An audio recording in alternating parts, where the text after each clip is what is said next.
Every shadow holds a story. Every story hides a haunting truth. If it chills, bewilders, or keeps you up at night, you'll find it here. Step into the darkness with us and dare to listen to the Ghost Encounters podcast.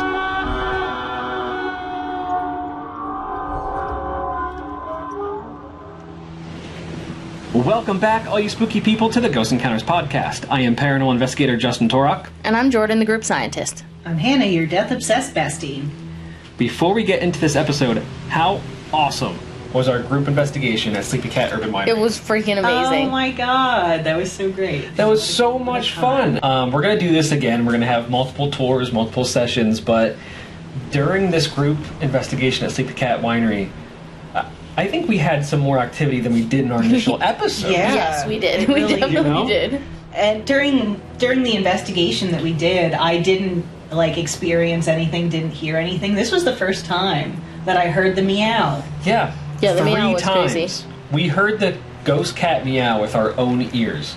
Jordan really thought we were being fucked with. She's like, no, you're fucking with us. There's a recording. Something's going coming on from somewhere. I'm pretty sure I say that in my digital recorder. I was like, wait, where's the voice box? Like, where is the fake bullshit? Like, You're how lying. is this happening? And they're like, no, we looked for it. They're like, we looked. Yeah. And, it was different every time. It came from a different spot every time. And it sounded different. And, yeah, it's like, is there a fucking cat in the walls? What is going on here? Seriously. He said he looked in the ceilings just to make sure. Yeah, but that's how clear it was. You would not believe how clear we heard these cat meows. And then, in the basement, just like in the episode, we're getting huge spikes in our K2 meters. There's no electricity down there. Everything's shut off. It's a big, open, cement-walled fucking room in the basement. And these K2 meters going crazy, jumping from person to person. Yeah. And then that thing fell off the ceiling. And then we heard this really loud sound. I mean, loud as shit. I almost sounded shit my so. pants. I literally grabbed metallic? somebody. I grabbed either Carrie or one of the other ladies because I was like, what the fuck It was me and Carrie that you're wedged yourself right between. But it was loud. It was metallic. It was hollow. And we couldn't, but then we were trying to figure out what it was. We're trying to throw some pebbles at certain things. All right, no, it didn't sound like that. There was a metal shovel down there. No, it wasn't that. That was my first. That's what I really thought. Shovel fell over or something, Yeah. And then in the middle of the room where we had a bunch of people stepping and walking, we found this really large, nut, bolt. Yeah. And it was wet, it just came off of something. And I think that's what it was, because it was that loud. It had to be something heavy. It was freaking And that loud. bolt is almost like a half pound. It's pretty heavy. Crazy. Oh my god. Somebody's dad was there. He was somebody's father. Yes. His name was Fritz. Fritz Fritz was the shit. Fritz was the man. Fritz was the fucking goat, dude. The goat. They loved him. And I think because, he was an older guy and he probably, associates with maybe, some of the older spirits that are down there. That was the best when we were like, did you hear that? And he's like, no. Yeah, did you hear that? No. And then when the bolt cracked off something, he's like, hell yeah. He goes, I heard that. Up like a shot. It took 20 years off of the guy. He ran. So funny. He ran toward that sound. He goes, I heard that. He wanted to find something. He wanted it. Yeah. The enthusiasm was amazing. And the REM pod went off right by him because we were trying to get the spirits to go over to Fritz, and finally the K2 meters that were next to him started going up, and then the REM pod went up as well. That was awesome. It was awesome. It was so cool. So if you're in the area for the next one, better come on by. We are going to be at Shankweiler's Midnight Market, the drive-in Midnight Market on September 12th. That is 7 p.m. to midnight. It's going to be pretty cool. And then, of course, we have the premiere of the next episode of Ghost Encounters coming out. Investigation was at Hammerville Roadhouse. I know we talked about it before. We got some really cool stuff. And we may have just caught something visual. When I was re-looking at the footage, I sent it to them. Yeah. And it's spooky. It's pretty cool. So it's going to be awesome. A lot of things coming out. Why don't we say, let's get this episode kicked off. Yeah, let's do it. Shall we? Right. All right. Now, the sea has always been a place of mystery. Vast, unforgiving, and full of secrets. For centuries, lighthouses have stood lonely sentinels along rocky coastlines, guiding sailors to safety and watching as countless others sank beneath the waves. From phantom keepers to chilling maritime legends, we step into the fog and climb the towers of haunted lighthouses. Yeah, haunted lighthouse. I felt it was a good topic since it's still summer, but we're coming to an end, and Yeah. you know. Yeah. I'm always into lighthouses. Yeah. All the time. Always. They're 'Cause beautiful CJ's and cool family to is look from at. Newfoundland. Yes. So it's like maritime shit that Yes. they're all into. His mom like collects lighthouses. He has the tattoo of the lighthouse. Well, there we go. The That's lighthouse. cool. I didn't know that. Lighthouses are man. The Lighthouse is our favorite movie to watch together. With Oh, that's right, the horror movie Lighthouse. the Robert Eggers with Robert Pattinson. And, I don't know. I did not watch Oh my it, god! but You definitely fucking should. yeah, I know. Because it's But just looking at it, I can tell that's a Hannah movie. oh yeah, it's the Hannah and CJ movie. We bond over the Lighthouse. He's like a guy with a master's degree in poetry, and I like to talk about phallic symbolism. Well, there we go. That's right. All right, on those words, on that note, we're going to take a quick break, and we'll be right back.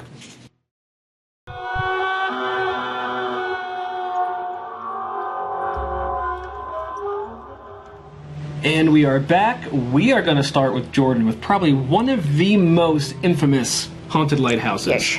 And I know for a fact that you have a personal story about this place. Yes, I'll get to that at the end because I think I have a little sidebar at the end of my notes. I'm so pumped. I'm pumped for the lighthouses. Okay, so I'm doing St. Augustine Lighthouse in Florida. So, founded in 1565, St. Augustine stands as the oldest continuously occupied European settlement in the United States. I didn't know that until I started doing research. I didn't know that Like, either. on the background of the lighthouse. Like, I know about the spooky stuff, but I didn't know about the background.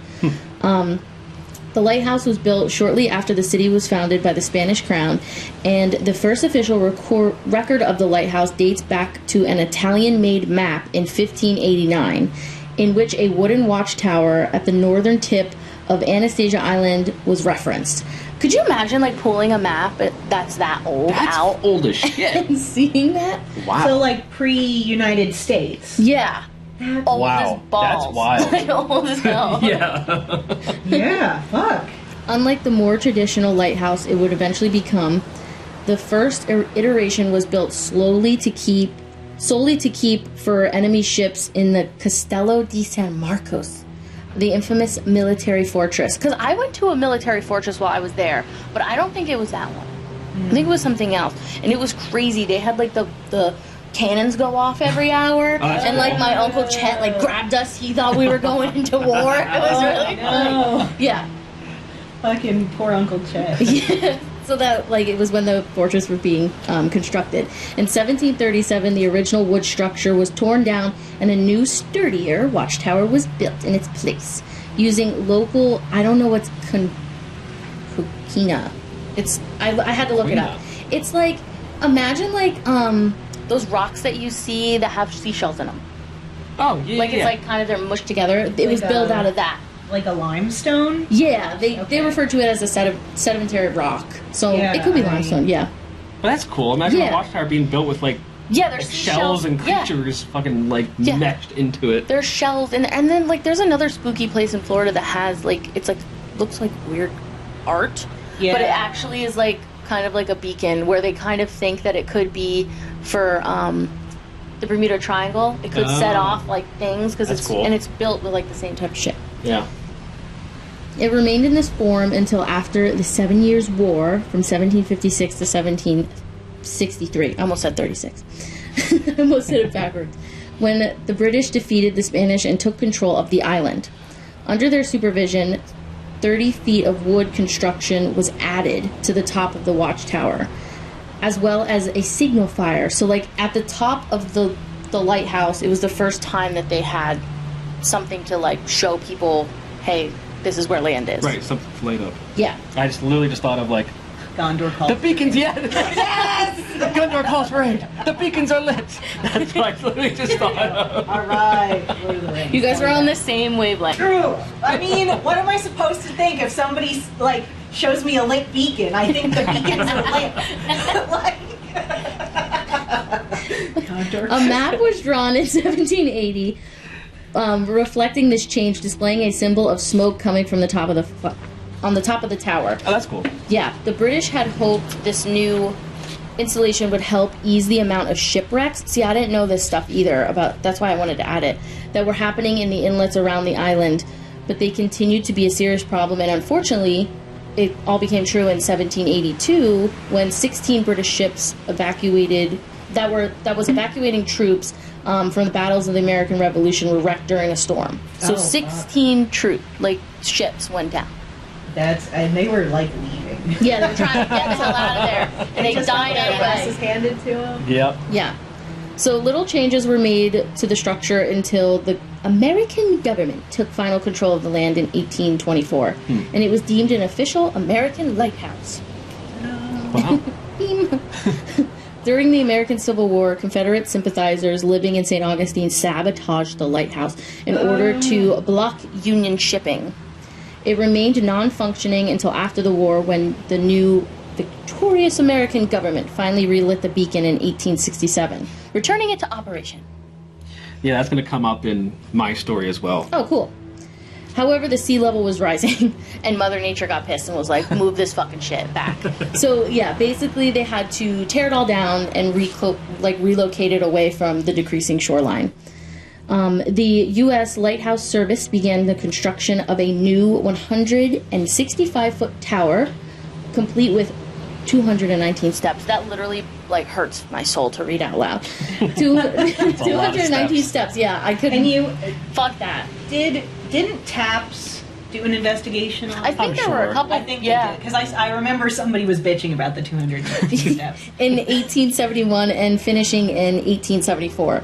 Near the turn of the 20th century, steam-powered vessels were becoming more common, making it easier for ships to maneuver in the shallow sandbars outside St. Augustine. Mm-hmm. That, and plus they made railroads come in through there, which made the harbor an important step in distribution of goods in the northern markets. Capitalism. Yeah. The city, as well, and the surrounding farms and fishing villages began to flourish, and the lighthouse soon became an important symbol of the progress that they made to get it, that land, where it is today.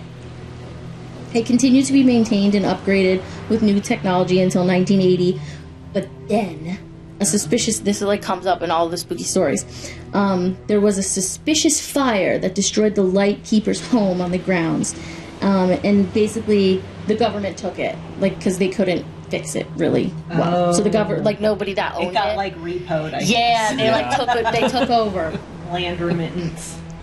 And the surrounding area, St. John's County tried to consider purchasing the property, but the building and everything. It was too fun. Yeah, they just couldn't do much with it. Yeah. Yeah. And they wanted to plan to restore the property to make it a maritime museum, which is that's what it is now. Oh, okay. Yeah. The St. Augustine Lighthouse and Maritime Museum opened full-time in early 1994. That's a good year to be alive. That's my birthday. And is it really? Yeah, I'm a 94. Jesus Christ, I'm old. But we're only 2 years older. Yeah, but it's still... Guys, it's only 2 years. I lost the last of my 20s to COVID. Oh, no. Continue. So, it became operational in 1994, and the site was soon added to the National Register of Historic Places. Oh, that's nice. Yeah. To this day, it still serves as an active lighthouse, which is really cool. I love lighthouses. Mm-hmm. As well as museum and popular tourist destination, especially for ghost hunters. Mm-hmm. It's us. That's us. That's us. We enter the story. Okay, now for the ghosts and the haunts. So people smell phantom smoke or random cigar smoke, despite the site being smoke-free. And people aren't supposed to smoke near it, clearly. I like cigar smoke. Me too. Yeah. And that lighthouse keeper, he was smoking cigar. Mm-hmm. They're like a pipe. Yeah. Tobacco. Pipe tobacco smells great. Not even the candles that smell like... That stuff is fucking absolute dog water compared to it. So sometimes if you're lucky, you'll see a tall shadow figure that often accompanies the smell of cigar smoke. Some people feel a sense of fear and foreboding even after the cigar smoke fades. Locals and lighthouse employees refer to this specter as the man. And it's not creative. Sorry, I just started singing Taylor Swift, the man. And he is often seen dressed in a blue jacket, one of those cliche fisherman outfits. Right. Like, Yeah. Right. Like a pseudo-military kind of sort of. Yeah. Unless maybe he was military. yeah. Walking his routine up and down the spiral staircase or looking down from the catwalk above. That would freak me the fuck out. if I Yeah, saw someone that. just walking down. That is- Yeah. Because of his tall, thin frame, some believe he could be the ghost of William Russell, a protective and dutiful lighthouse keeper from the 1850s. Others point to Joseph Abreu. How do you say that? Joseph Andreu? Sure. Maybe. Abreu is, I think Abreu is the last name of, like, a baseball player. I think. That's probably why I went right to that. I don't know anything. But anyway, about baseball. Joseph, who fell from the top of the scaffolding in 1859 while putting on a fresh coat of paint. Oh no. They did that in the Lighthouse. They But did. that- Well, I mean, he didn't die, but Robert Pattinson is like painting the thing, and Willem Dafoe's holding the. Maybe they took that. Yeah. Yeah, maybe. Yeah. So, another is a woman on the catwalk, Maria. Oh God, this is a doozy of a name. Maria Master de los Dolores. It's as good as you're gonna get it, guys. Stands out for more reasons than just her ghostly sightings. In 1859, she became not only the first woman to serve in the U.S. Coast Guard, but she also became the first Hispanic American woman to command a federal shore installation. Hell yeah. Wow. Which was the St. Augustine Lighthouse. Oh, Her appointment came after her husband, formerly mentioned up at like a little bit, Joseph was her husband. When he met his fateful end, right after that, she started Taking doing her over. military shit. Oh, damn. So she was heartbroken, and she was left on Anastasia Island to follow the very same footsteps that her husband had once walked, and even is known to stand by the edge of the catwalk looking down where her husband's body once laid. Broken. Oh, that goes hard. The way you said that. That goes It's hard. such an awful Hell thing. yeah. Sorry. Laughing. I'm not laughing. I'm sorry.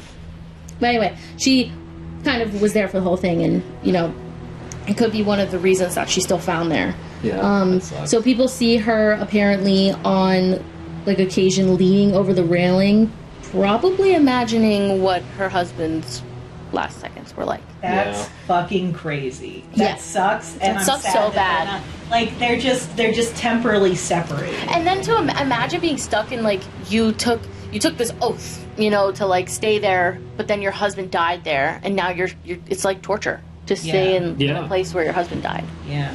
Lighthouses are lonely, How'd and now she you have to turn just out? stay Yeah. there the whole life. Did she move on after that? Like, or did I she don't die know. there, That or- they really didn't say much about it in the research. Just like I hope she moved that. on. I hope so. I hope afterwards she Like, went and lived a happy life, and then Needed maybe those- her soul came back Yeah. to the lighthouse. Or it just echoes. Yeah. Know, it's not actually. I More hope residual. That, she's reunited with her man. Me too. Yeah. So, lastly, and the most known story is about the Pitti family. Superintendent of the lighthouse construction, Hazika, I think that's how you say his first name, Pitti, basically the father, moved his family in to oversee construction of the new St. Augustine Lighthouse. They lived on the site. He lived with his wife Mary and their children, Mary Adelaide, I think, Eliza, Edward, and Carrie. Hold on, I have to cough. Very typical names. Sorry, yeah. Yeah. Old time names. Just as any child would do, the Pitti children turned the construction site into a playground, inviting the children of the other workers to come and have fun with them. By 1873, only the foundation of the and 42 feet of the 165-foot tower was completed. A railway cart was moved, was put to it was like they had the cart up at the top and it would come down to where the shoreline was, to the ocean. They had this barricade there that stopped the cart from going into the water. Oh no. Right, to bring down supplies and Oh, to haul no. stuff in and out. And I can already fucking see where this is going, and it's gonna be really fucking bad. Yeah. You So, guys. so they would ride the cart down to the water. That was their favorite thing. They used the cart as a Victorian era roller coaster, riding the cart to the water and bringing it back up to the site to ride again. So, like I said, only a wooden board at the end of the rail stopped the cart from, going into the freaking waves. So on July 10th, 1873, the three Pitti sisters, Mary, who was 15, Eliza 13, and Carrie 4, along with an unknown girl. They like specified that she could have been like one of the other workers' kids. Yeah.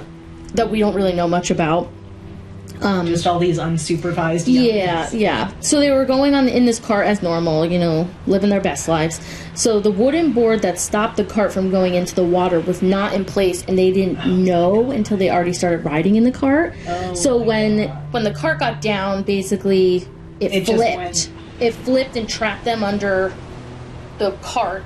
So like they're like the their head. They were in the water. So like there must have been probably like an air. I'm specifying that there probably is like an air bubble, and slowly the water probably rose and it sunk over top of them. Yeah, just the Victorian equivalent of being stuck in a car. Yeah, because it probably wasn't built to survive in the water. It was probably just a big heavy duty thing. It was just a lumpy piece of fucking metal. As a cart.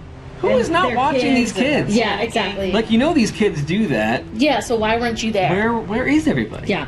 So probably I don't know. Yeah, so they were trapped underneath, and a young worker witnessed the event and raced into the water, but when he got to the cart and he used all his strength to lift it up, it took too long, and by this time, the 3 of the 4 girls drowned. The only survivor, which I find is really weird, is Carrie, the youngest, who's 4. Huh. She was the only one that survived.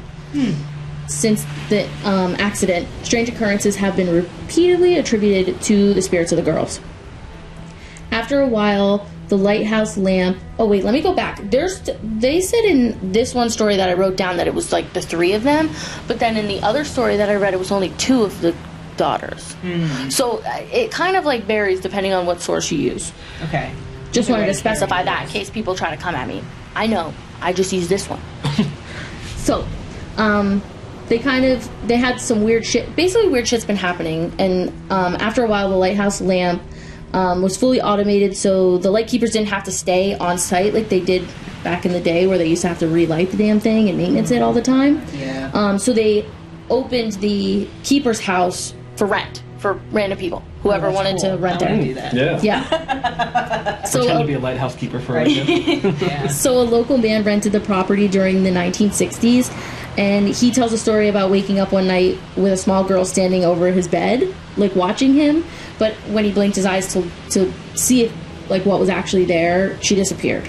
Wow. As playful spirits, the girls enjoy playing hide and seek, sometimes including random people. There was a tour that they had the one night because they kind of embraced the paranormal there. We talked about that in one of our episodes. Yeah. And so one night on a tour. In the lighthouse tower, a lone staff member was closing up for the night, and he heard giggling at the top of the tower. And thinking that he had left somebody up at the top of the tower, he went up and found it empty. He couldn't find person, but he heard that.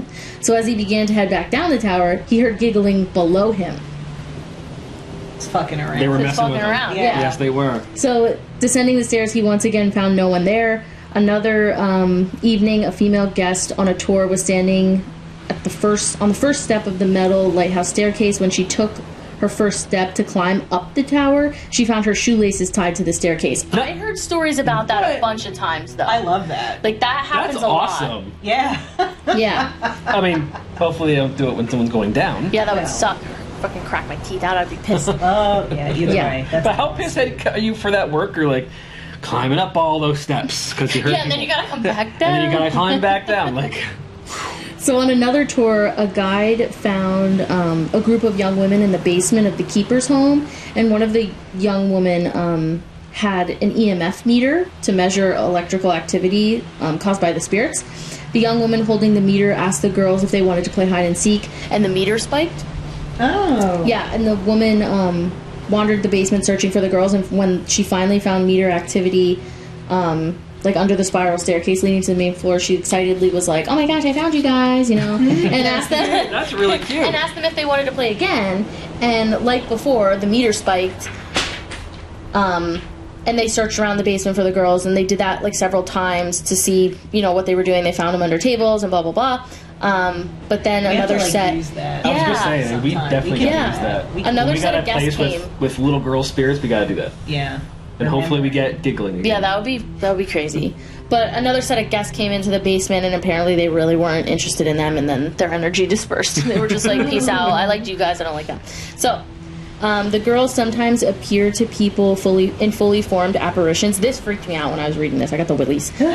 Several years ago, during the day, a guest was exploring the maritime hammock trails and came upon a young girl in a Victorian outfit sitting on a bench reading a book. And as she began to ask the girl a question, another group came up in the opposite direction.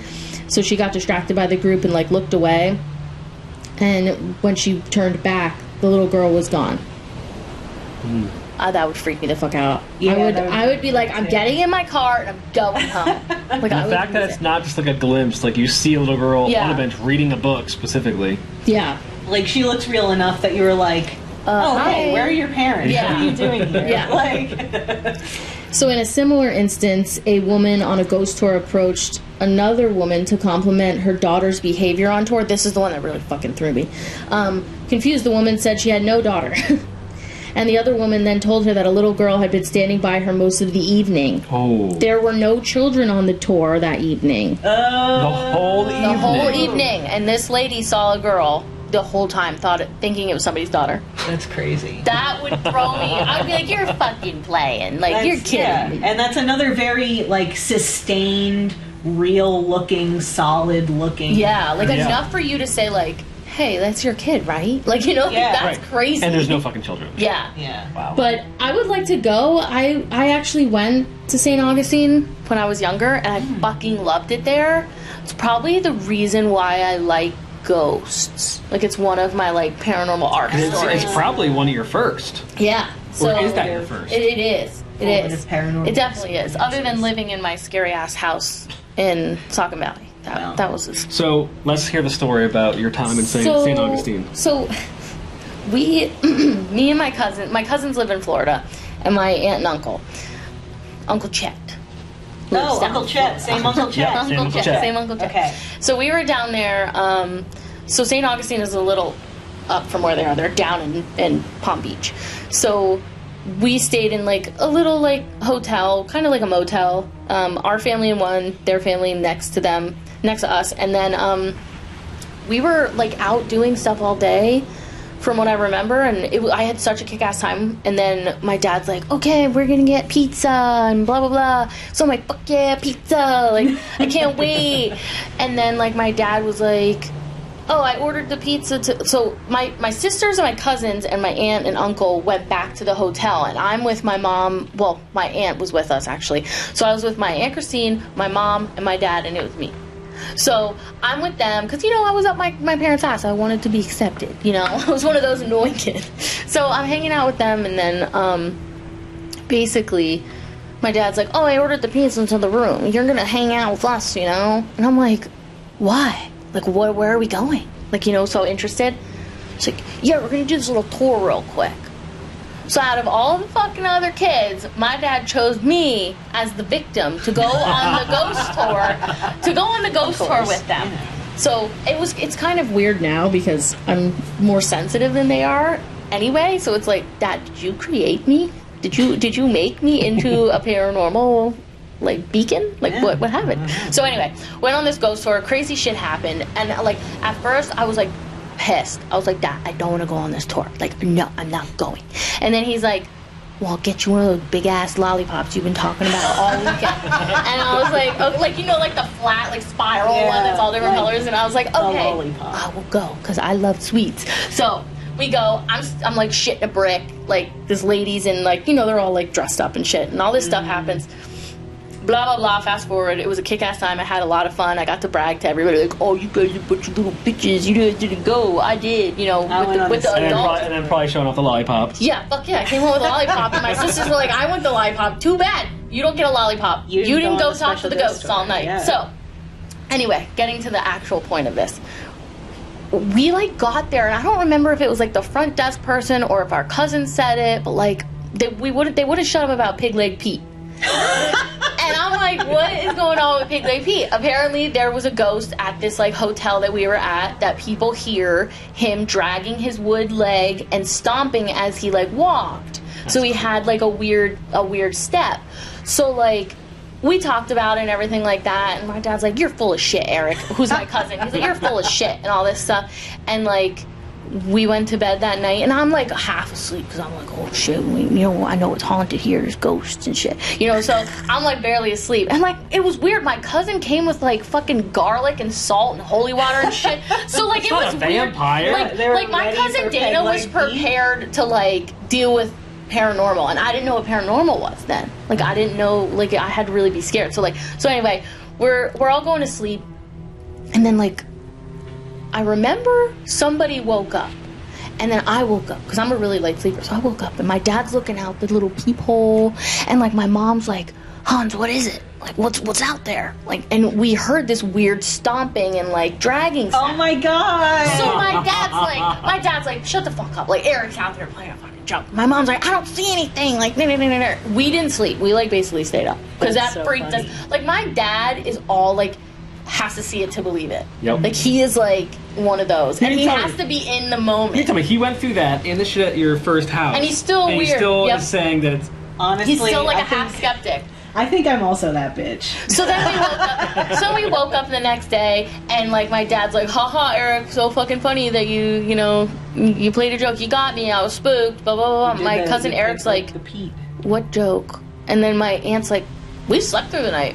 I don't know what you're talking about," and all this stuff. And they like still to this day refuse to believe or say that it was them. So like so in my mind, I'm like, Pig Leg was Pete, real. who Pig drove, Leg Pete. he dragged his wooden fucking leg right by my hotel. That's gotta be a cool so sound. Like, I'm fucking picturing this like the drag, like... Yeah.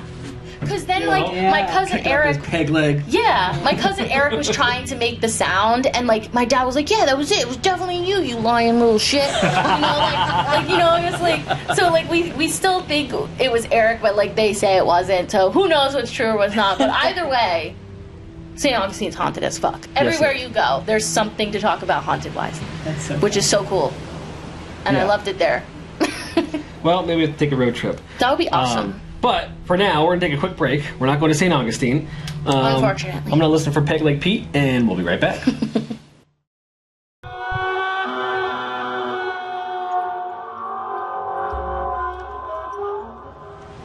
And we are back. Hannah, light the way. That was the Okay. pun. We did a second cut so he could say that. As previously mentioned, I was very excited to talk about lighthouses. Because CJ's from Newfoundland. We do the whole... the last time we went up to Newfoundland, we went to, we did the lighthouse tour. We didn't go to all the lighthouses, but we went to a couple of them. And we did actually go to one that's said to be haunted. And I tried to look that one up, but there wasn't a lot of information, so I had to pick a non-Newfoundland Oh, one. okay. Yeah. But when we were... oh my god, when we were up there, Newfoundland has its own, little interesting subculture, and they're very proud to be Newfoundland. And when we were up there, we were at the Signal Hill Lighthouse, and some guy comes walking past, and he had 2 Newfoundland dogs, and it was just like, lighthouse, Newfoundland, the fucking dogs, Newfoundland overload. It was gorgeous. It was lovely. We loved it all and had a spectacular time. That sounds like a dream place for you. It was. I love a dog. Yeah. I love any dog. But I'm just picturing a semi-gloomy scene, man with a pipe walking his dogs, lighthouses, like that. Yeah, you can totally visualize it. Yeah, it's just windswept crags, and I'm in it, man. But and now I'm at a point where and you have to bear with me here. This is related, I promise. But you know who else loves a Newfoundland dog? Fucking Edgar Allan Poe. Oh, I didn't know that. I didn't know that either. There are 2 Poe stories that feature Newfoundland dogs. The first one is the Oblong Box, and the second is the narrative of Arthur Gordon Pym of Nantucket. Oh, I know. I read that one, but I can't. Okay, it's Poe's yeah. only novel. Very But good. and this is related, I promise. I'm not just going off on Poe. So, okay, couldn't find a Newfoundland house to do, so I chose the Boone Island Lighthouse in Maine. Cool. It is located approximately 6 to 7 miles off the coast of York, Maine. The Boone Island Lighthouse is a stark gray granite tower rising dramatically from a rugged, sea-swept rock, sometimes with the remnants of a keeper's quarters in frame, other times surrounded by just bleached, rocky seabed. It is a hauntingly majestic scene that I would absolutely love to fly a fucking drone over. It's very striking in this, like, brutal, scoured sort of way that, like, it appeals to me photographically. I love how you can paint a picture. Thank you. That was nice. Good. I didn't even think to talk about what my lighthouse looked like. I don't think I talked about what mine looks like either. I Googled it first because I was like, I want to see what the motherfucker looks like, and it was really cool. It's just this flat spit of land with this big phallic symbol. I want to look it up real quick. Keep going. You should. Okay, I'll stop with the phallic symbolism. I want to look it up too. Okay, yes. Put a picture up. I like pictures of lighthouses. That's so fucking basic. Anyway, unfortunately, I would not be able to visit to take photos without special permission because it is operated by the U.S. Coast Guard as an active navigational aid, so it's still out there in the service as a functioning lighthouse. Oh, awesome. Yeah. Oh, it is cool looking. Right? I think that's really neat. Very stoic. It is, It's very just gray. It's old school looking. I like it. Very austere. The beacon of that beautiful lighthouse, which is bright white and visible from up to 19 miles away, flashes every 5 seconds. It is the tallest lighthouse in Maine and in all of New England at 133 feet That's high. mine's. This is what mine's looks like. Oh, yours is stripy. Yeah. That's lovely. It's tall. Very tall. It's a very picturesque lighthouse instead of a lighthouse that looks like Yeah, yours. I like yours. I like yours. I like yours too. The Boone Island Lighthouse is almost as old as the United States of America. The original wooden lighthouse structure was built in 1799. Unfortunately, that original structure was destroyed within 5 years, and after that we see Lighthouse 2, Electric Boogaloo, which was made of stone but knocked down in a storm. So the structure we see today is from 1855, which is still very old in United States terms, but less impressive to say than almost as old as the United States. Yeah. The lighthouse is now solar powered and has been since 1980, where a girl is doing it for the environment. High tech. And it is on the National Register of Historic Places and maintained by the American Lighthouse Foundation, which I think yours is also maintaining. They probably all are. Yeah, we're looking out for the lighthouses, I guess. Someone's got to maintain it. Yeah, seriously. Okay. So it's gonna be here a while. It's taken care of. Because it is very old, of course, the Boone Island Lighthouse has some good eerie lore. Firstly, we have the Lady of Boone Island. The story recounts the tale of a keeper's wife going mad after her husband died at sea, or possibly on the island, later wandering the island in postures of anxiety and despair. And honestly, I feel bad. Yeah. So I'm like, ooh, relatable. We'll do this one. We got a theme already of the lighthouse keeper's wife. Yeah. Because they were stranded out there with their families. Yeah. No one else They brought their fucking kids. If he dies, she's got to do it. Yeah. Yeah. It was very common for lighthouse keepers' wives to help them out, in storms, because it was just like one guy out there by himself.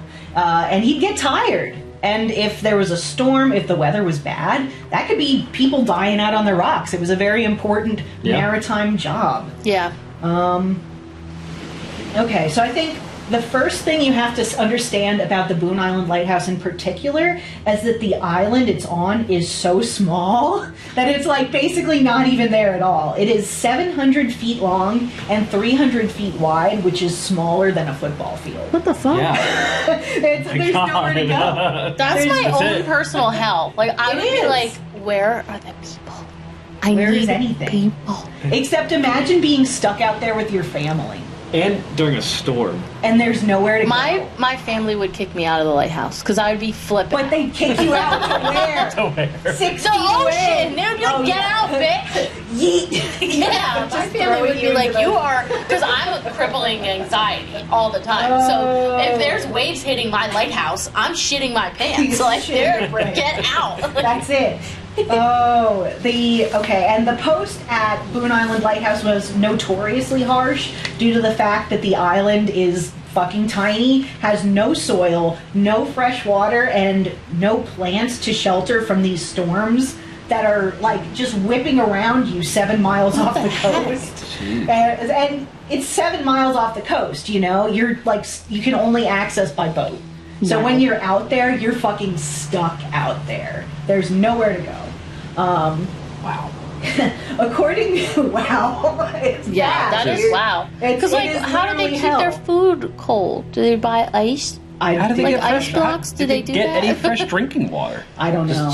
I have no idea how. Have to keep going out the boat, and get Yeah. some, and bring it back in a jug. And Maybe it was like military provisions. They would have somebody like go out. I don't even know. That would Because be it was an smart. important job. I don't know. Yeah. that job. maybe. I don't want that job. But like when you and Not again, that secluded. no. again, we're getting back to the lighthouse here, where like your food gets wet and there's nobody to bring you more. You're fucked. You're stuck out there, and you're gonna go crazy and probably starve. Fucked. According to one legend, one lighthouse keeper's wife took this isolation and, you know, being stranded out on this rock extra hard. Being stranded on the rock. She grew increasingly unstable, as probably any of us would. Yeah. When her husband either died at sea or on the rock due to illness or accident or a rogue wave, she was left alone on the island with his body and no relief. Alone and grieving, she slowly lost her mind, wandering the island and tearing at her hair and clothes in despair.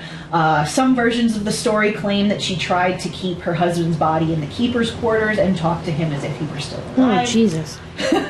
Which is a little I sick. mean, but I could see that. You know, Right? You gotta talk to somebody, and Yeah. love him. Wilson! Wilson! Except it's a dead guy. Oh my god. And you knew the dead guy and were married to the dead guy. I would go crazy on the light. I would. There's I would nothing you be can do with the nuts. body. There's nothing you can do. There's nothing I'd you can do with the become the body. next urban legend. Like, I would be screwed. what would you do if you couldn't look at it anymore? Like, if you had, would you just leave it for the gulls? He's gonna start decomposing. It's too much for me. That's rough. Yeah. It's That's way too rough. much for me. And I have on here, I have written by Stephen King. Like, come on, it's perfect. If you combine Dolores Claiborne, Gerald's Game, and maybe The Girl Who Loved Tom Gordon, like, plus a lighthouse, and it's already in Maine. Like, I wrote the next Stephen King. All right, Mr. King, get on it. Mr. King. Steve! She knows him personally. I can't call him Steve. Right? He calls himself Steve.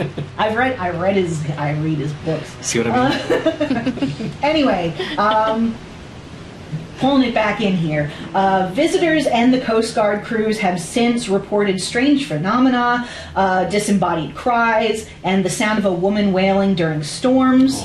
They see eerie figures in long white dresses pacing the rocks or the tower gallery where the beacon is housed. I'm sorry. If I'm on an island that small, a small or smaller than a football field, and I hear a phantom yell, someone's picking me up in the Like, middle of the not night. just a yell, but like a crying Like, yell. cause you know goddamn well ain't Like nothing wailing on and that gnashing island. of teeth. Yeah. Oh, hell Like there's yeah. nobody for like 7 miles away. That's scary. That's scary. Uh-huh. I don't like that. You are alone. Yeah, no way. No fucking way. Yeah. Mark and Carrie are probably listening to this and like, yep, checks out for Jordan. I was really, because this is such an intense story, I really wanted to find the names of like some actual people associated with it, like, or if a list of names of light keepers existed and whether or not they had like children out there, because I started to spiral and worry about it. But they do, a list exists. this is another kind of a list that exists. I see what you did there. I did, yeah. The list of the lighthouse keepers that worked on the Boone Island Lighthouse. Like, all their names are written down, and it states that whether or not they brought their wife with them, and in some cases they did bring their children with them. There were kids out there. Yeah, there were. It's like buck wild that there were. I could not imagine being a child and stranded out on an island with my parents. I found specifically it's the story of the family of Charles Deering, who was the lightkeeper for 20 years. Holy moly. Wow. His family lived there for long stretches on Boone Island, and his daughter later recalled the terror of storms that swept waves over the whole ledge, shaking the tower. Goats and chickens were kept on the island and routinely washed away into the sea. Children were stuck out there and vulnerable to illness and injury because they're fucking kids. And when the first stone structure previously mentioned, the second tower that was built with the stone, when that washed away, the lighthouse keeper and his family were inside it. Oh. They barely survived. Oh my they God. survived? Yeah, they survived, but like it was harrowing. It's your worst nightmare. That is my worst fucking And it nightmare. happened. It happened to real people who were alive and named. So even if like somebody wasn't in there talking to the ghost of her husband or whatever, like there were still kids living on that lighthouse watching the Oh, ghosts. hell no. Oh, fuck that. Fuck all that. Yeah, no. And there is one story of a baby being born on Boone Island, which sources differ which keeper's wife it was, but it's said to be in the late 19th century, and that is actually 100% my nightmare, and I would hope that childbirth would kill me. Like, I would curse everything, I would curse everyone, and there would be another Jersey Devil. There would be another Jersey Devil in your notes. Oh my god. It's the worst thing that could ever happen. I'm I dead. think. The worst birth in human Your existence. fucking notes, like, I wish people could see how Hannah writes her notes. Shit's in capitals. She has sidebars talking to herself. I love it. I love it. It's welcome to the brain vomit. It's the only way I It's can the get best. it done. It's the only way I can get it It is done. the best. And I don't have an editor. It's like a fucking script. Like, it looks like a script. It does. Well, Like a movie script. I forget where I was. It's like, baby born on Boone. Jersey Devil. Oh, right. We found it. Just marking it with my insane bullshit. While it is impossible to anchor the Lady of Boone Island in history, this second and possibly more notorious story, we have all the names. This is the story of the ship, the Nottingham Galley, that wrecked on Boone Island in 1710. The survivors are named, and they allegedly resorted to cannibalism. I almost said capitalism. What's the difference? But they ate each other. They ate each other while stranded on the tiny barren island, which previously discussed is basically just a spit of hell made of Did any of them bird make it shit. out of that situation? Oh yeah, most of them lived. They only ate one guy. Oh, the only one guy. Yeah, they ate one guy to survive. Did they say why? He died first, and they were all starving. Okay, so it's not like they drew straws or like... No. Hey, They're like, you die. that one's weak. Let's Yeah, just, I gotta get this guy first. It's like our episode, Expedition Cannibalism. Yeah, Which is because another that podcast shit episode. happened all the time. Yes, back then. Survival, cannibalism, and shipwrecks. It happened. Yeah. Look, I'm not weird, and we'll get to why later. Or at least we'll get to why I'm the same type of weird. Anyway, on December 11th, 1710, the British merchant ship, the Nottingham Galley, ran aground on Boone Island during a snowstorm. The crew of 14 men were all stranded on the itty-bitty little island in brutal winter conditions. These men had almost no provisions, just some cheese and hardtack that washed up from the wreck. They tried to build shelter out of pieces of the ship, but ultimately it was so barren and turbulent out there that they were exposed to wind and cold anyway. Starvation and frostbite rapidly set in, and after about 3 weeks of isolation, boredom, hunger, and fear, one crew member finally died. Accounts vary. Some day he succumbed to exposure. Others may hint that it was mutiny. But facing starvation, the remaining men decided to eat his body to survive. At first they did what everybody did, and they denied the cannibalism, but eventually the captain, John Dean, spilled the beans, that is also a Lighthouse reference, and admitted that they fucking ate a guy. The guy who was eaten was called Samuel Collins, and he was the ship's carpenter. He wasn't chosen or sacrificed according to, official records. He just died first. Now, after nearly a month, which was a week after eating poor Samuel Collins, they were spotted and rescued by local fishermen, but by then most of the survivors were really fucked up with frostbite, and they lost toes or whole feet in some cases. Wow. Yeah. I mean, yeah. That's nuts. This disaster was famous in both Britain and America and gave Boone Island its reputation as a cursed place. The boon, which is a word that means help or salvation, became a cruel joke. So yeah, pretty much. It's a boon, you're going to eat a guy. And the initial, bringing it back around for the first time in history that things had ever tied together for me, is the Poe story, right, which is the narrative of Arthur Gordon Pym of Nantucket. I realized partway through the cannibalism story that it sounded very familiar because the Poe story is the story of stranded sailors that eat a guy. It's the same story. It's the same story. Yeah. And I looked it up, and I was like, this is almost too perfect. So I started to wonder, like I went into Boone Island like totally blind. I was like, oh, right. The Lady of the Lighthouse. It's very prosy, and I like it. And then there was cannibalism, and I was like, hell yeah. And then it reminded me of the same Poe story that I had already brought up because of the dogs. And so I was like, did he know? Did Poe know about these guys? Did he know that Samuel Collins got eaten? So I looked it up, and Poe was a voracious reader of travelogues and shipwreck accounts and survival stories, which were hugely popular in the 1820s to 30s. And the Poe story, Pym, was published in 1832. So he could have known. He definitely could have known. He knew. He knew. He knew. Wow. Yeah, but basically, in the narrative of Arthur Gordon Pym of Nantucket, after a mutiny, a storm leaves survivors adrift, provisions run out, but in this story, they draw lots. And the short straw falls to this man called Richard Parker, and he was killed and eaten so they could survive. It's nearly a mirror for the wreck of the Nottingham Galley, except, he just died first. Right. And that's the tidiest I'll ever tie up a story. It all came back around. It did, full circle. Yeah, it worked. Full circle Poe. It never works. Yeah, I started with Poe and I ended with Poe. Like, cool. It's on brand for me, man. It's probably the craziest lighthouse story that there is. Yeah, people got eaten. Yeah. Well, one guy got ate.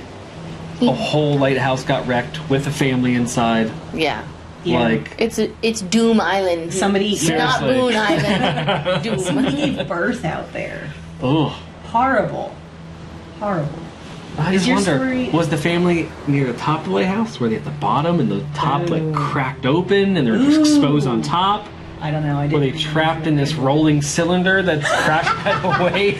Did it devolve into slapstick? While I'm thinking about that, we're going to take a quick break, and we'll be right back. All right.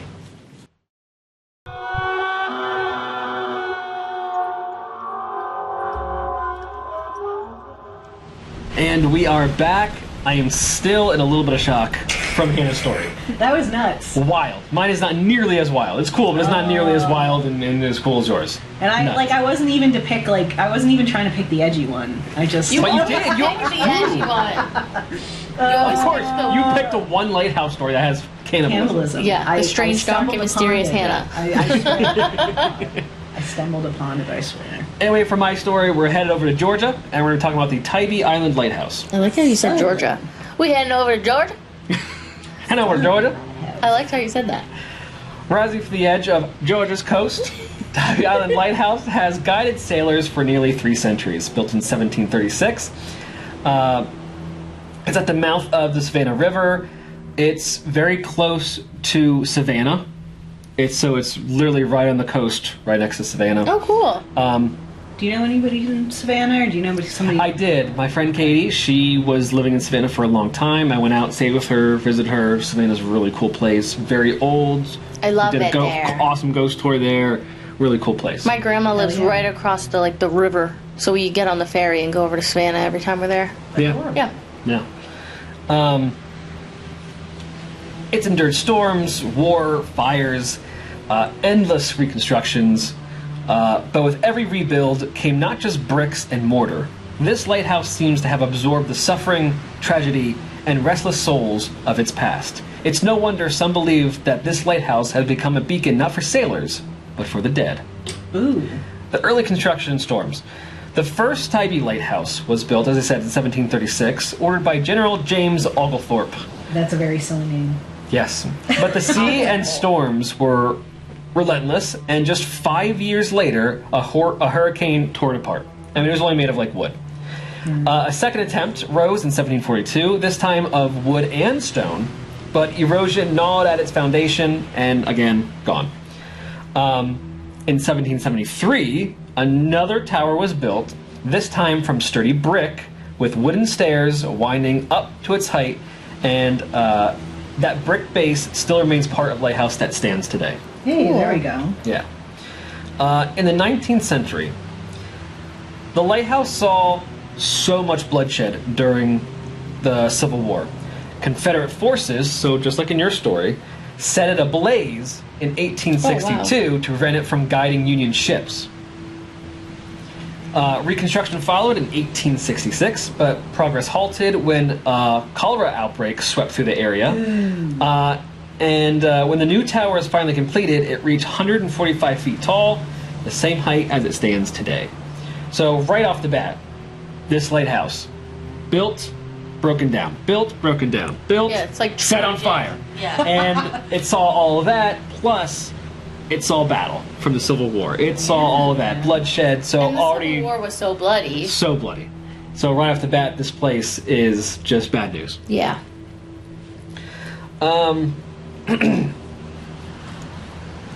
By then, the lighthouse had already witnessed all that stuff. Like I said, locals already whisper that they were hearing the cries of dead soldiers from nearby Fort Skirvin, sometimes echoed all the way across the dunes and into the quarters of the lighthouse keeper. Speaking of him, one of the lighthouse's darkest chapters came in 1887 with the sudden death of head keeper George Shaw, officially ruled as a tragedy, but rumors swirled that Shaw's assistant murdered him. Ever since, his presence has been felt in the keeper's house, disembodied footsteps, eerie whistling, and doors creaking as though someone unseen is trying to come inside. Oh, hell no. The whistling comes up a lot. A lot of people hear, I guess he used to whistle a lot, and now a lot of people just will randomly hear someone randomly whistling at I like night. that. I think that's kind of charming. Yeah. Sure, he was a nice guy. What the That hell? sounds cheerful. But was he murdered by his assistant? I'd be will freaked never out know. if I heard phantom whistling. I'd be like, go home. Go home. You're not supposed to whistle at night. That's, Oh my god, yes, we talked about that in one of the episodes. That's right. Now, let's talk about some shipwrecks and other things like that. The waters around Tybee have claimed countless ships and countless lives. Visitors walking the shoreline at night sometimes even report seeing floating bodies on the surf of phantom shipwrecked sailors Oh my who gosh, that never reminds made me it of, to shore. I think we talked about, I think it was Changi Beach or something like that I talked about, where they had, this mass murder thing happen, and then they started seeing phantom people dead in the water. That's crazy. Yeah, so imagine, that would scare the hell out just of me. looking out into these dark waters, and it looks like just bodies on bodies are floating, and then you rush to look out closer, and they're not there.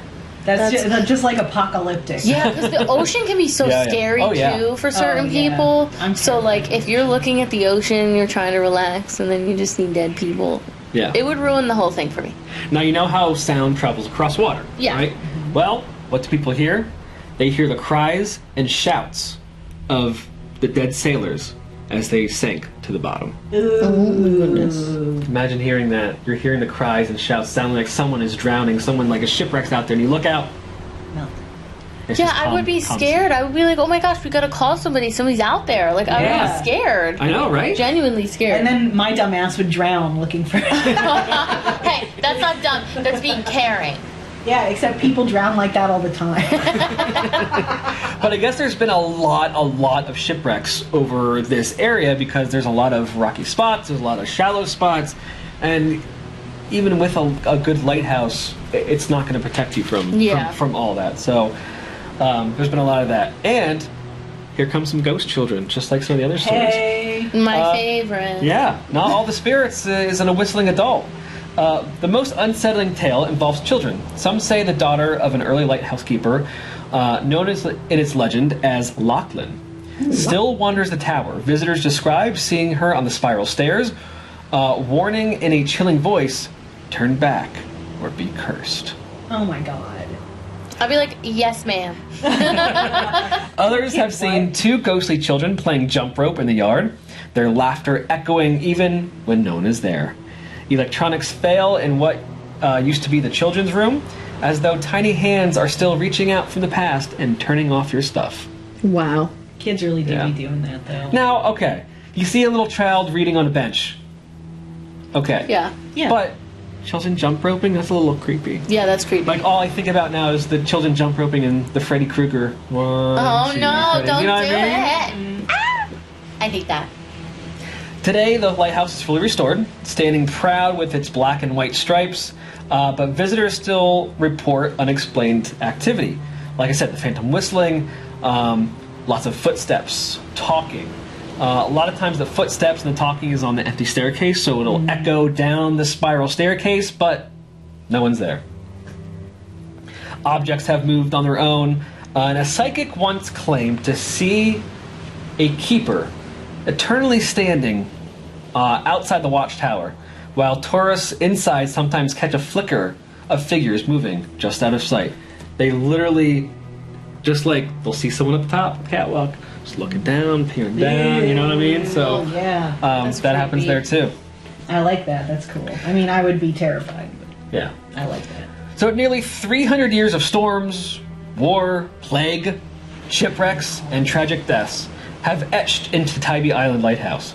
It has served as a beacon for sailors seeking safe harbor, but for some, it may serve as the final light that they will ever see. So next time you visit, listen carefully. Behind the crash of the waves and the whisper of the sea breeze, you might hear the faint sound of footsteps, whistling, or even a little girl's voice warning you to turn back before it's too late. Ooh! Spooky! Yeah. It's a very cool lighthouse. It doesn't have the spiral stripes like yours. It's like section, so it's like black, white, black. Oh, okay, you know, cool. sections like that. Yeah, very big, very pretty, very cool. All these lighthouses are really awesome. We really need to investigate a lighthouse. It'd be so cool. We do. Jordan, come on.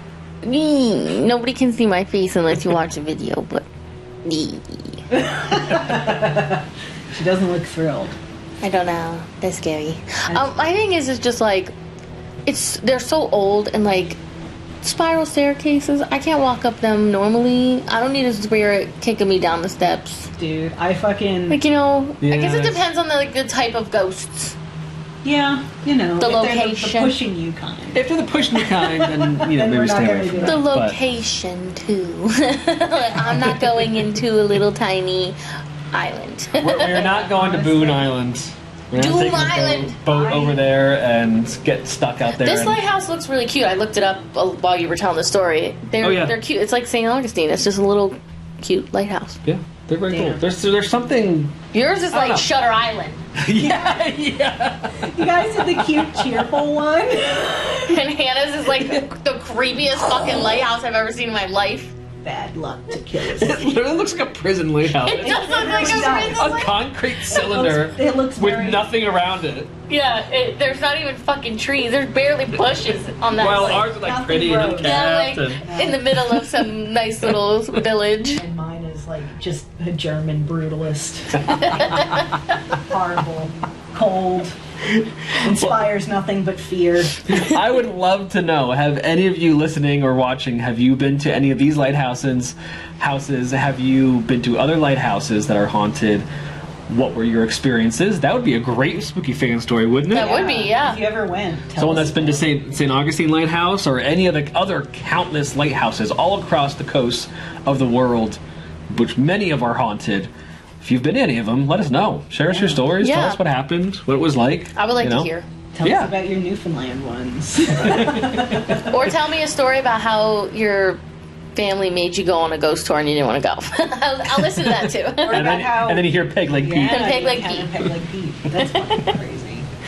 All right, thinking about that, while we're gonna take a quick break. While we're doing that, write your spooky fan story about a lighthouse. Send it in, and we'll be right back. If you're loving the Ghost Encounters podcast, be sure to hit subscribe and drop us a 5-star rating. Stay connected with us on Facebook, Instagram, TikTok, and YouTube at Ghost Encounters PA. For haunted merch, head over to ghost-encounters.com and check out the spooky shop for all our exclusive items.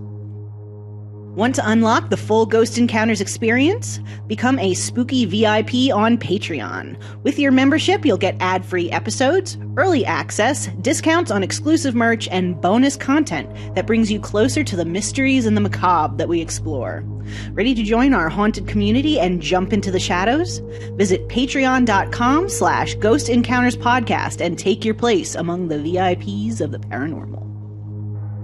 Here's a hauntingly good drink to pair while you listen to Ghost Encounters podcast. It's mead from Colony Meadery, right here in the Lehigh Valley. Mead is alcohol made from honey, and Colony Meadery crafts one-of-a-kind meads from bold and flavorful to award-winning classics. Whether you like sweet, tart, zesty, or refreshing, they have a flavor to match anyone's taste. Discover your new favorite spirit at colonymeadery.com. Looking for a marketing company that's hauntingly effective? Well, Ghost Marketing Company provides expert white label marketing for your business. They bring your brand to life with social media management, eye-catching graphics, targeted ad campaigns, and stunning photography and video production. With Ghost Marketing, you get all the benefits of a marketing team without big agency pricing. It's so good, it's scary. Are you ready to grow your business? Visit ghostmarketingco.com. That's ghostmarketingco.com.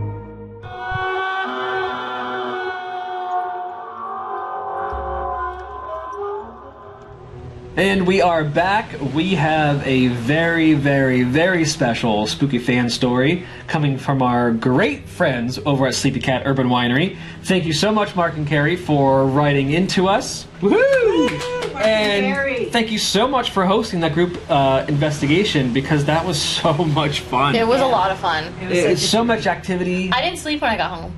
It was hard for me to sleep. I was too excited. I was still I was like pumped up. buzzing, but I was also like every little creak and crack. I'm like, did it follow me home? Is it a cat? Oh my god! But I think one of my favorite parts was we can have Sleepy Cat wine and do an Yes. investigation. Oh my gosh. Like, Their need a- wine is so good. it is so good. Oh, yeah. It is so good. You gotta look them up. All right. Anyway, I could talk for so long about how good their wine Same. is and how awesome people they are. They are So great. why don't we get into this spooky fan story? Okay, this is Mark and Carrie's spooky fan story. It's an honor to read. Hi, Jordan. We are excited. Jordan manages our spooky fan email. Yes, she does. Yes, I do.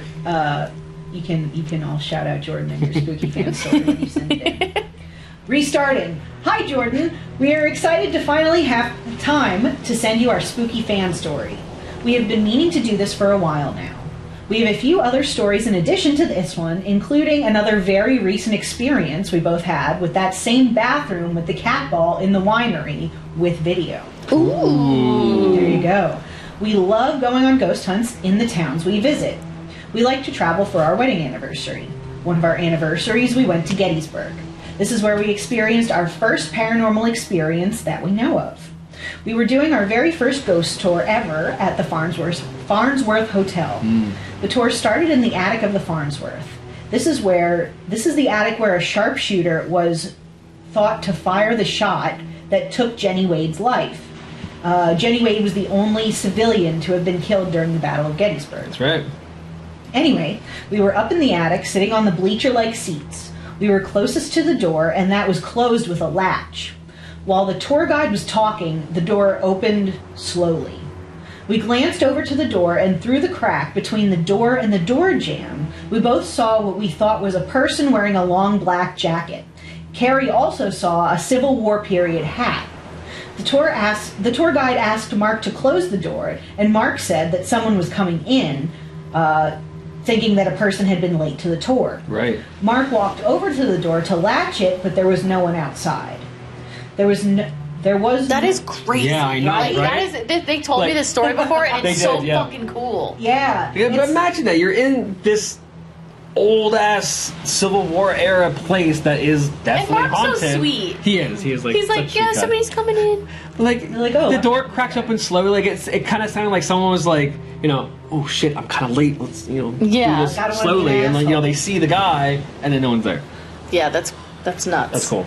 Buck wild. There was nowhere the person could have gone because it was such a small landing on the attic. After Mark sat back down, we are focused on the door and looking for some sort of mechanism that this guy could use to open it, which there was none. The door once again opens up a few minutes later. The tour guide again asks Mark to close the door, and Mark is like, nope. Nope, you're on your own. You go close your damn door. That sounds like you. That would be me. I'd be like, no, I'm not going anywhere near that. Toward the end of the tour in the attic, there was a newlywed couple sitting in the first row with no one behind them and in front of the tour guide. All of a sudden, you could see the very pregnant wife looking behind her like there was someone standing behind her. The tour guide asked the girl if she was okay. She said she was fine, but later we found out that she wasn't fine. The husband also seemed concerned. So now it's later, and the group is forming outside the Farnsworth. The girl, the pregnant wife, walked back up to Mark and grabbed him by the shoulders and said very emphatically that she believed him. Someone pushed her not once, but twice from behind. Wow. She believed it was the person that we saw coming into the room during the tour, and during the tour, we learned that there's a spirit in there that doesn't like women. Oh. What a dick. Yeah. I can get out of here. It's 2025. The rest of the ghost tour was uneventful with activity. The newlywed couple invited us to see their room as we were staying at the Farnsworth. With this being our first ever ghost tour, we were immediately hooked. Over the years, we did research on the Farnsworth and stayed in one of the rooms last November, almost 20 years later, where we also had some experiences and caught a voice on a recorder, which we will share in a different story and try to send the recordings. Wow. There we go. Stay spooky, our friends. More to come. That's awesome. Yeah, that's awesome. That's such a good fan Such story. a cool story, especially coming from Gettysburg. Like that's Yeah, that's a big deal. Yeah. And when we did our Gettysburg episode, I talked about Jenny Wade. Yes, you did. Yeah. That's right. She's also still hanging around. Not in the Farnsworth, but in the Jenny Wade house. Yeah. So it's all very heavily paranormal out there. Yeah. That's awesome. Thank you again, Mark and Carrie, for sending that in, and we cannot wait to hear that EVP that you caught, Ooh, and we yeah. cannot wait to read some other stories from you. Yeah. Because They have a lot now, Yeah, yeah. they definitely have a lot now, especially after everything we've all been through together. Very true. Very true. This has been great. Again, we have a lot of exciting things coming up, so keep looking at our socials. We'll be posting about things as they happen, and our events and other things coming up. We're definitely gonna do another group investigation at Sleepy Cat, like I said, because that was just way too much fun. That was Yeah, so much it was fun. great. Yeah. I'm trying to convince my entire family to come. I'm like, you guys better go. You guys better deal with the shit that I deal with when I go to these investigations. Oh my I God. love Your mom's Sleepy gonna Cat, be though. hilarious. Yeah. I love going to Sleepy Cat. I like being a part of the experience. It feels very special. Yeah. It feels very family-like. Yep. Yeah. I feel like we It's have an very extension homey. of our spooky family here Well with said. Mark and Carrie. Well said. Yeah, I could not have said that any better. Yeah. Absolutely. Yeah, and of course, for those of you who are listening or watching, give us 5 stars wherever you are. Like, share it around. Share it to your brother, cousin, your Newfoundland dog, your whatever. And it's been an awesome journey with everyone, and especially with you girls. Aww. We've been doing this together for way too long. And we're not stopping. No, not at all. We have been. If we would go back to the first Ghost Encounter stuff we were doing back in college at ESU. Oh yeah. If we Isn't would it count funny? that, Like we did that stuff together then, and Yeah. now we like came full circle podcast. yeah, it's been over 10 Yeah. years that we're doing this. It's crazy. Yeah. 10 years ghosting. Yeah, 10 years ghosting. Anyway, unfortunately, that is all the time we have for today. Stay spooky. Don't fuck with Peg Leg Pete. And don't draw the short straw. Or you'll get eaten. There you go. Die. Goodbye. Goodbye.